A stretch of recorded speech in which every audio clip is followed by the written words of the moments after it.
Alright, y'all, so this week's episode of Star was giving what it was giving, so let's give it everything we got. So the episode opens up with Andy waking Carlotta up because Carlotta fell asleep in the studio. And she's like, boy, what you doing here? I tucked you away in Philly, what you doing back? So that we find out that she had sent him off to Philly to save his fucking life because Cassie was looking for that ass after she mistakenly killed Ha'il, and now he coming the fuck back and I'm tired of running. I'm tired. No, you must be tired of living, bitch, because Cassie gonna knock that ass down. Cassie wants Noah. I knew it was a reason she was meeting up with Maurice, and I told y'all in the last conversation she probably gonna do something in music. I still think she gonna come out with a song or something, but she gonna do something in music to piss Carlotta off, and now she wants one of her artists. She wants Noah Brooks. And baby, Maurice is basically acting like he down for the job, so we gonna see where that go. So just like I suspected, this old bitch done got raped. Oh my goodness.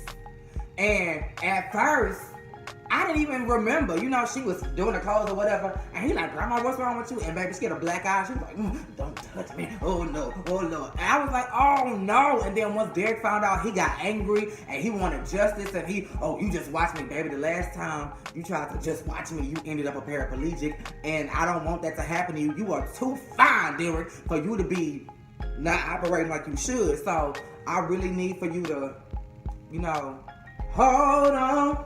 And in that same breath, let me just throw in Alex. Alex was a very, very, very supportive figure for Ruth, and I'm so glad that Ruth had Alex because she needed a female, somebody who she wasn't intimidated or scared of, to let her know it's gonna be okay. And I love how Alex stood up and was like, no, this is the old lady. We're gonna get her help right fucking now. We're gonna do what we gotta do to make sure this woman is comfortable and that her rape kit is taken because we need to stop this madness. We also find out in this episode that the girl that Alex keep remembering from the plane died. And now Alex is just obsessed with her because she's like, I could have saved her. And she really could have, because when he was like, oh, Bianca was moving. So if Bianca died, she died after the fact. Lord Jesus, take the wheel. Or take the joystick, however you still playing, Lord Jesus, take it. The pregnancy. So basically, y'all, Gravity Records was like, okay, we're going to make a movie with our hottest guy and our hottest girl. That's going to be Noah Brooks and that's going to be Star Davis. Boom, cat. Carlotta say, ooh, that's not going to really work for Star. You know, if she got something going on right now, she can't really do the movie. They're like, well, bitch, she's our artist, so what does she got going on that we don't know about? Carlotta had to reveal, even though she promised Star she wouldn't, that Star was pregnant. These motherfuckers, the husband and wife that owns Gravity Records, then went off to their motherfucking gossip site and then posted that Star was pregnant, and now the whole world knows that this woman is pregnant. But I personally feel like it was bound to show eventually. Shit, Mama's in her second trimester, bitch. You can only hide for so long. Maurice and Noah. So Maurice goes to see Noah at Midtown Sound and basically tries to coax him into whatever he and Cassie got going on. And he was like, nigga, no. And then when Maurice tried to sweet talk, he said, bitch, fuck you. I was at rehab for X amount of days. You didn't call me, come see about me, nothing. I messed up. I dropped. Yes, the fuck you did. And now we done. Boom, cat, boom, kaboom. So I'm thinking it's done. Baby Cassie say nah. So we'll get into that later. Cotton's son. So Cotton's son is over for the weekend or whatever, and he drawing a picture or whatever, and he draws a picture of Ha'il bleeding. And he's like, oh my God, this is my pawpaw. He was the greatest thing that ever happened to me. He's no longer here. And that kind of tore Cotton up. And Cotton was like, you know what, bitch? I can't just sit around and do nothing. I need to find out who killed my motherfucking daddy, and I need to find out now. Wait until I tell y'all how she trying to find out. Alright, so the girls had to go to the studio because for the movie, they wanted Take 3 to put out a song for the soundtrack. So boom, cat, they in the studio. But before they can start recording, Star finds out that the pregnancy rumor has been released. So that's her focus right now. And then Simone is pissed because Star is not focusing, so they going at it. It's a whole big deal. So Simone and Alex end up leaving the studio and Star is in there by herself. Then Noah walks in and Noah is like, bitch, listen, I heard that you was pregnant.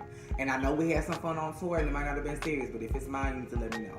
And she was like, you off the hook. The timeline don't add up, it ain't yours. Now, knowing who Star is, I want to ask y'all, do y'all really believe that Noah is definitely not the father? Because I'm still unsure. Even after we find out what we found out in the long run, I'm still unsure. So, the press conference.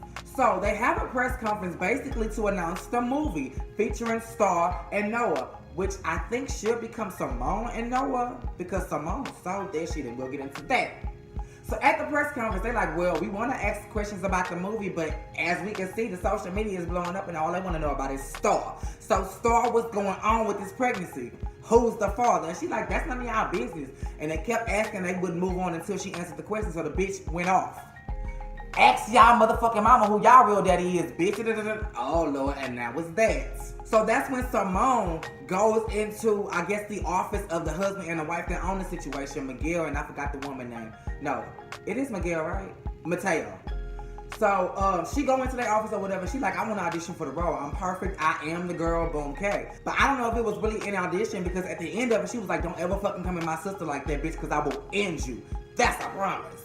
I'm like, come on, Simone. I ain't really seen you gangster like that. Okay, bitch? Yes. If you would have been gangster like that with Darius McCray, Star wouldn't have done what she had to do. But it's okay, girl. That was your abuse. Tierra Marie, that's an abuser. Cassie ambushes Noah. Remember when I said that Cassie wasn't gonna give up? Bitch, this is her opportunity. So basically, she made it seem like it was a situation that wasn't really what it was. And then when Noah showed up, he was like, I'm looking for so-and-so. And she like, I'm here, what's going on? And she basically tries to sell him the idea of whatever Maurice failed at selling. The bitch had to do a good goddamn job because after she pitched her little deal, he was like, bitch, I'm in, I'm sold. But we got to go through Carlotta. She's like, wow. Carlotta is not going to sign off on no artist of hers going over to her arch nemesis, which is her sister. It's never going to happen. Oh, excuse me, y'all. So he like, yeah, I already said that. He said, but since I can't do it right now and you want hungry artists, how about my nigga Andy? Oh, Lord, when he said that, I said, oh, fuck. She like, oh, okay. I'm always searching for new talent. Send him my way. Hopefully. And it never dawned on me that Noah never knew about the situation between Andy and Cassie. But if y'all peep, when Andy did meet up with Noah, he did say, we ain't never been cool. You know, I understand that. So they kind of foreshadowed what we was going to walk into. Now, hopefully, when Noah tell Andy about the situation, he will mention that it's Carlotta's sister. Hopefully. Because if not, that nigga finna walk into his own death. Y'all better mark my damn words. I've been right about just about everything in this show. I don't think I'm wrong about this one.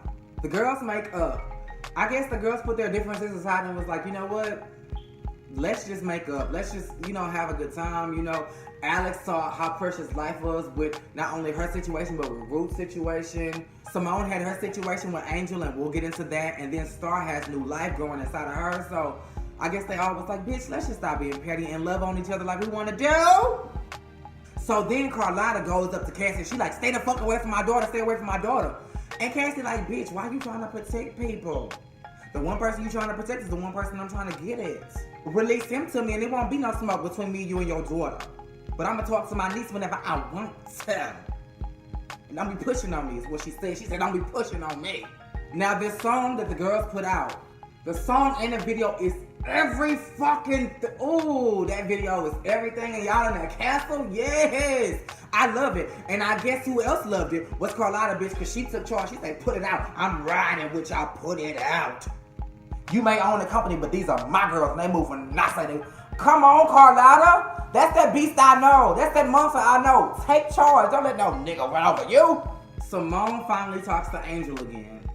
I guess this was the phone call of all phone calls, because when she had this phone call with him, she was like, you've always believed in me. And when she started praising him, I said, oh, here comes the fall, bitch. They always rise you before they drop your ass. She said, you've always been there for me, yada, yada, yada, yada, yada. I want a divorce. Damn, that shit was deep to swallow because I just loved them. And I think he knew it. He was just like, fuck. Damn, Who's to say he ain't out in the DR doing his motherfucking dirt? So we don't know. But it just sucks to see them dissolve like that. Especially with him not being like, oh, bitch, what if he can come back? Now, if he can come back, some more. Oh, but he gonna come back right when you hot and heavy with the wife. Walk my damn words. I ain't wrong about much. Lotta and her studio moment with Ha'il. Now, this is the first time this season we actually see Ha'il, but it seems to me like every episode is going to kind of close with her having a moment with Ha'il. This is the second or third episode, and she's still doing this, so I think, yeah, it's going to be like a weekly thing. Every time the episode ends, it's going to be her having a moment with Ha'il. And then finally, we find out who the baby daddy is. Star pacing, she pacing, and it seems as if she pacing outside of Noah's place. Noah get a knock at the door, and I'm thinking to myself, this shit is connected too well. It ain't gonna be Star. And what the fuck I say? It wasn't Star. It was his dad. And his dad was like, I've been living in my car. Like, you gonna let me in or what? And he was like, man, come on. Like, I want that baby to be Noah's. So the whole time that's going on, I'm thinking, where the fuck is Star at? Star went to Jackson's house. Remember that cute white boy? That's who the daddy is. So that's who she says is the daddy. And that's how the episode ends. So y'all, I cannot wait for next week's episode. This was an action-packed episode, y'all. It was really good. And yes, same place, same time.